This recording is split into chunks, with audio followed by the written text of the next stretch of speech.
হামজা চৌধুরী এখন বাংলাদেশের, যার অন্তর্ভুক্তি দেশের ফুটবলের জন্য নিঃসন্দেহে আনন্দের। তবে লাল সবুজ জার্সিতে কতটা মানিয়ে নিতে পারবেন লেস্টার সিটি তারকা? 2003 সালে সবশেষ ও একমাত্র সাফজয়ী বাংলাদেশ দলে আনতে পারবেন কি কোনো পরিবর্তন?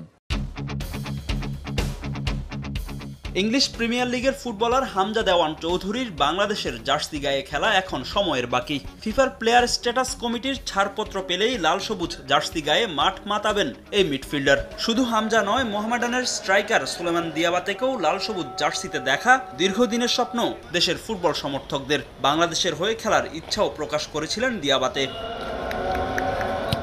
যার প্রেক্ষিতে মালির এই ফুটবলারের সঙ্গে আলোচনায় বসে বাংলাদেশ ফুটবল ফেডারেশন। ফিফার নিয়ম মেনে চলে অগ্রগতিও, তবে পাসপোর্ট জটিলতা ও দেশের রাজনৈতিক পট পরিবর্তনে থেমে যায় সব।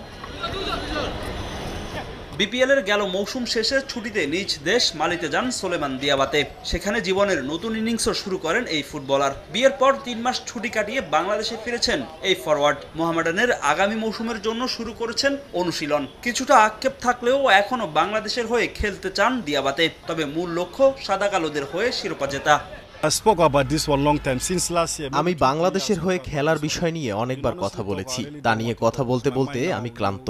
তবে ফেডারেশন যদি চায় আমি এখনো খেলতে রাজি। আমার পক্ষ থেকে কোনো সমস্যা নেই। আমি পাসপোর্ট নিয়েও আমার দেশের সঙ্গে কথা বলেছি। সেখানে কিছু জটিলতা আছে, তবে বাফুফে চাইলে সব জটিলতাই কেটে যাবে।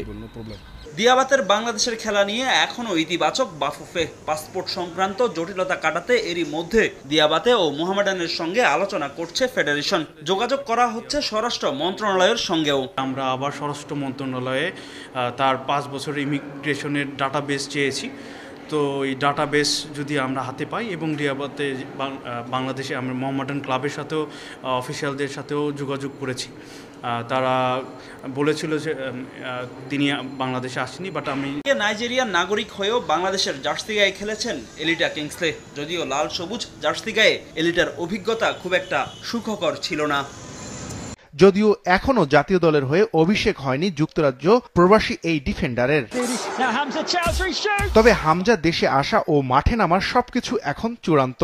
17 মার্চ বাংলাদেশে আসবেন হামজা। সিলেটে নেমে সেখান থেকেই চলে যাবেন নিজ এলাকা হবিগঞ্জে। পরদিন রাতে ঢাকায় থাকার কথা রয়েছে হামজার। এরপর 19 মার্চ ঢাকার একটি 5 তারকা হোটেলে হবে ফটোশুট এবং সাথে অনুশীলন। লেস্টার সিটি থেকে ধারে খেলতে যাওয়া বর্তমানে শেফিল্ড ইউনাইটেডের ফুটবলার হামজা মিডিয়া সেশন হওয়ার কথা রয়েছে একই দিন। পরদিন 20 মার্চ জাতীয় দলের সাথে ভারতে যাবেন এই ডিফেন্ডার। হামজার নিরাপত্তা বেশ কড়াকড়ি ব্যবস্থাও নিচ্ছে বাংলাদেশ ফুটবল ফেডারেশন। তার জন্য বিশেষ একটি গাড়ি ও নিরাপত্তার জন্য একজন অফিসিয়ালকে বাফুফে দায়িত্ব দিয়েছে। এমনকি হামজার স্পর্শকাতর নিরাপত্তার বিষয়টি স্থানীয় প্রশাসনকেও সরকারের মাধ্যমে জানিয়েছে বাফুফে। হামজা ছাড়াও এবার জাতীয় দলে খেলার কথা রয়েছে আরও এক প্রবাসী ফাহমিদুল ইসলামের। ইতালি প্রবাসী এই ফুটবলার অবশ্য ইতিমধ্যেই সৌদি আরবে ক্যাম্পে থাকা জাতীয় দলের ফুটবলারদের সাথে যোগ দিয়েছেন। এমনকি ফাহমিদুল খেলেছেন ম্যাচেও। জানা গেছে